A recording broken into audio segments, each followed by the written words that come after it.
Hi friend. आज जो है हम लोग कोऑर्डिनेट ज्योमेट्री क्लास 10th में पढ़ेंगे, यानी जो क्वेश्चन आए हुए हैं उसी को जो है डिस्कस करेंगे। जैसे ध्यान दीजिएगा कि कोऑर्डिनेट, जिसको हम लोग हिंदी में बोलते हैं निर्देशांक ज्यामिति, क्या बोलते हैं?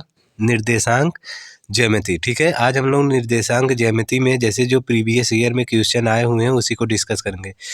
जैसे सन 2019 में, सन 2022 में और सन 2023 में आए हुए हैं, और भी लगातार लगभग ये क्वेश्चन आते रहते हैं।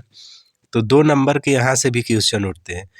तो जैसे देखिए इसमें दिया हुआ है हम लोगों को क्वेश्चन, बिंदु ए के निर्देशांक ज्ञात कीजिए जहाँ ए बी एक वृत्त का व्यास है जिसका केंद्र ये है 2, -2, -3 तथा बी का निर्देशांक 1, 4। यानी एक हम लोगों का वृत्त दिया हुआ है। जैसे देखिए ऐसे वर्ली हम बता रहे हैं, एक ऐसे वृत्त है।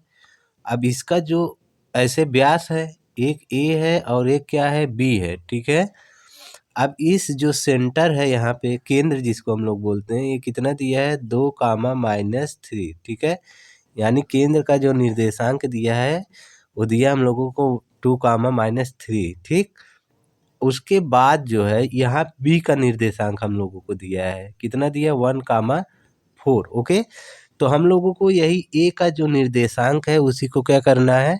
सॉल्व करना है। तो इसी को हम लोग कैसे सॉल्व करेंगे उसी के बारे में जो है इसमें पूछा हुआ है। ठीक है, यानी यहाँ का निर्देशांक हम लोगों से पूछा हुआ था। हम लोग कैसे करेंगे सॉल्व, देखिए। इसके लिए क्या करते हैं, पहले देखिए, थोड़ा स्पेस करते हैं हम लोग यहाँ पे। जैसे देखिए, पहले एक हम लोग क्या बनाएंगे? वृत्त बनाएंगे, ऐसे वृत्त। उसके बाद यहाँ पे ये, ठीक है, ये व्यास है, ए है और ये क्या है? बी है। ठीक है, ए है और ये बी। यहाँ का जो निर्देशांक दिया है हम लोगों का सेंटर का, वो कितना दिया है? 2, -3। ठीक है, 2, -3। और बी का जो निर्देशांक दिया है वो 1, 4 दिया है। क्या दिया है? 1, 4। तो हम लोगों को ए का निकालना है। तो देखिए, अगर हम लोगों को कोई भी मतलब एक लाइन है, जैसे एक लाइन है, ऐसे हम लोगों को दिया हुआ है। तो इसके लिए क्या होता है, अगर हमको सेंटर का निकालना रहता है, मान लीजिए निर्देशांक, यानी यहाँ का जो है कोऑर्डिनेट निकालना रहता है, तो हम लोग कैसे करते हैं कि इसका, यानी यहाँ का जो रहता है और इसको जो रहता है, ठीक है, यानी यहाँ का जो निर्देशांक दिया रहेगा और यहाँ का निर्देशांक, जिसको हम लोग कोऑर्डिनेट कहते हैं, यहाँ के कोऑर्डिनेट और यहाँ के कोऑर्डिनेट को ऐड करते हैं और जो है 2 से क्या कर देते हैं? डिवाइड कर देते हैं। ठीक है, अब यहाँ का तो हमको कोऑर्डिनेट दिया नहीं है, तो हम लोग यहाँ पे मानेंगे x, y। क्या मानेंगे? x, y। यानी a का जो कोऑर्डिनेट है x, y। तो देखिए यहाँ का कोऑर्डिनेट, जैसे देखिए, अब देखिए यहाँ का कोऑर्डिनेट और यहाँ का कोऑर्डिनेट हम लोगों को क्या करना है, मतलब ये कोऑर्डिनेट हमको b का तो पता है, यहाँ का नहीं। तो अब देखिए, यही तो एक स्ट्रेट लाइन की तरह इसमें भी दिख रहा है आप लोगों को। तो हम लोग क्या करते हैं, इसका फार्मूला होता है किसी भी मध्य का निकालने के लिए, क्या करते हैं, जैसे देखिए, इस कोऑर्डिनेट को और इस कोऑर्डिनेट को जोड़ेंगे। कहने का मतलब जैसे x+1/2। ओके, ये बराबर किसके आ जाता? मध्य वाला। तो मध्य वाला जो दिया है, कितना दिया है? ये 2 दिया है। क्या दिया है? देखिए यहाँ पे 2 दिया है, ये 2 दिया है। तो यहाँ पे ये 2 के क्या आ जाएगा? बराबर आ जाएगा। समझ में आया कि नहीं? यानी जो मध्य वाला पॉइंट रहेगा, इन दोनों कोऑर्डिनेट को जोड़ेंगे और 2 से डिवाइड करेंगे, तो यानी ये बीच वाला कोऑर्डिनेट क्या हो जाएगा? ये निकल जाएगा। तो ये गिवे नहीं है। अब इसका हम लोग क्या कर देंगे? 1 मानेंगे और इसका क्या करेंगे? हम लोग तिर्यक मल्टीप्लिकेशन करेंगे। तो 2 2 जा कितना हो जाएगा? 4 और इक्वल टू x+1। 1 को हम लोग क्या करेंगे? अब लेफ्ट हैंड साइड में ले आएंगे, तो यानी 4 - 1 हो जाएगा। प्लस था तो माइनस हो जाएगा। x का वैल्यू क्या आ गया हम लोगों का? 3 आ गया। क्या आ गया? 3। ओके, तो इस तरीके से हम लोग x का कोऑर्डिनेट क्या करते हैं? निकाल लेते हैं। अब इसी तरीके से देखिए, हम लोग y का भी कोऑर्डिनेट निकालेंगे। y का देखिए कैसे निकालते हैं हम लोग। अब y का क्या करेंगे कि हम लोग y का कोऑर्डिनेट, अब देखिए सर्कल तो दिया ही था इसे, अपना जो कोऑर्डिनेट अपना बताए थे अभी हम 2, -3 दिया था, और यहाँ का क्या दिया है 1, 4।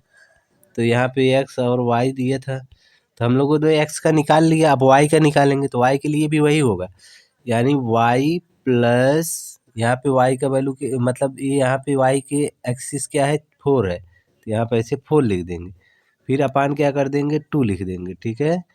और इज इक्वल टू देखिए ये कोऑर्डिनेट जो होता है हम लोगों का y, तो -3 के बराबर कर देंगे।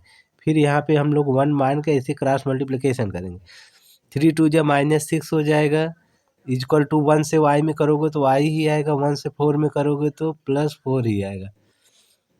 अब देखिए y ये +4 है, तो हम इसको जब लेफ्ट हैंड साइड में ले जाएंगे तो -6, और ये प्लस है भी, ये भी क्या हो जाएगा -4 हो जाएगा, ठीक है। अब देखिए -4 और -6 कितना हो जाएगा -10, ओके।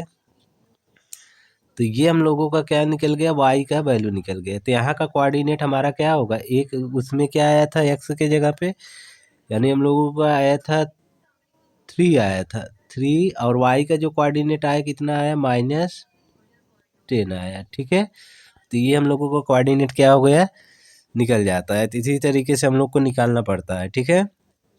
तो मिड पॉइंट का आप लोगों का फार्मूला याद रहना चाहिए। एक बार देख लीजिए मिड पॉइंट का फार्मूला कैसे होता है। जैसे देखिए मान लीजिए यहाँ पे ऐसे कोई लाइन है, यहाँ पे x1, y1 दिया है, ठीक है, और यहाँ पे क्या दिया है x2, y2 दिया है। तो अगर हम लोगों को यहाँ का मिड पॉइंट निकालना रहता तो हम लोग क्या करते हैं कि इसको ऐड कर देते हैं, यानी x1 प्लस x2/2, यहाँ का पॉइंट x का निकल जाएगा, ठीक है, मतलब यहाँ का एक x कोऑर्डिनेट निकल जाएगा। अब y का जैसे निकालना था हम वो लोग y करेंगे, और y1 प्लस y2 करके /2 कर देते हैं, बस। तो इस तरीके से जो है आप लोगों को याद रहना चाहिए, तभी आप इसको क्वेश्चन लगा पाएंगे। तो इस तरह 2 नंबर का आया हुआ है, ठीक है। अब देखिए इसी पे हम लोग दूसरा क्वेश्चन देखेंगे। जैसे देखिए इसमें एक रेखा है, ठीक है, पहले हम इसका ग्राफ बनाते हैं।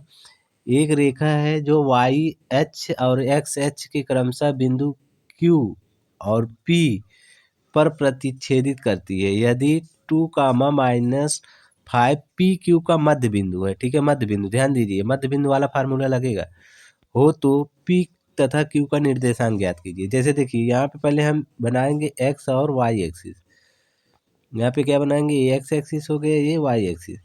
अब y और x एक्सिस को क्रमशः बिंदु Q तथा P पे, ठीक है, कहने का मतलब ऐसे ये, ठीक है। तो यहाँ पे क्या होगा, ये Q और ये क्या होगा P होगा, ठीक। तो ये 2 बिंदु निकल गए हम लोगों का, ये पता चल गया कि यहाँ पे Q होगा, यहाँ पे P।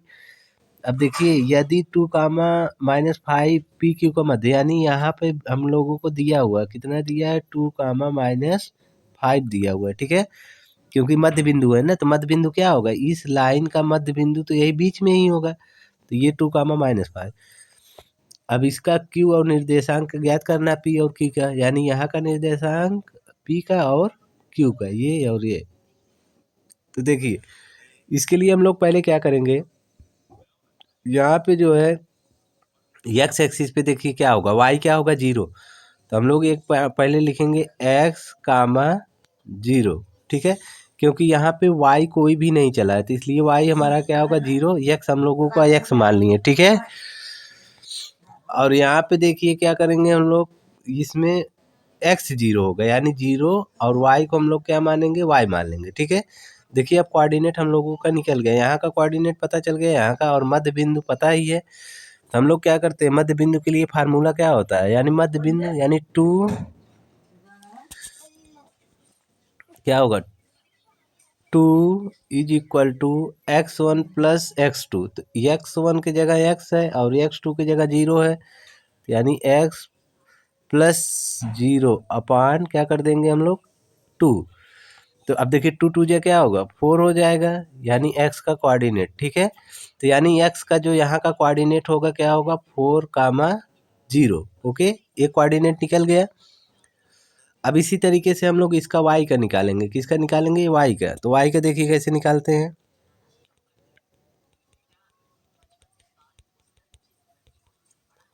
y के लिए देखिए ये एक्सिस होगा मध्य बिंदु वाला, तो मध्य बिंदु का formula -5 equal to y1 plus y2। तो y1 का देखे वैल्यू 0 है तो यहाँ पे 0 रखोगे, प्लस y2 का वैल्यू y ही है तो यहाँ पे y रख दोगे, अपान 2 रख दोगे। तो अब 5 टू जा कितना हो जाएगा, मल्टीप्लाई होता है 5 टू जा -10 इज इक्वल टू y। तो y का वैल्यू क्या आ गया हम लोगों का, -10 आ गया। ठीक है, समझ में आया कि नहीं? यानी कहने का मतलब यहाँ का जो वैल्यू आया था हम लोगों का 4, 0 और यहाँ का जो कोऑर्डिनेट आएगा हम लोगों का 0, -10। ओके, तो इस तरीके से हम लोग 2-4 बार जब सॉल्व कर लेंगे तो अच्छे से जो है हमारा तैयार हो जाएगा। ठीक है।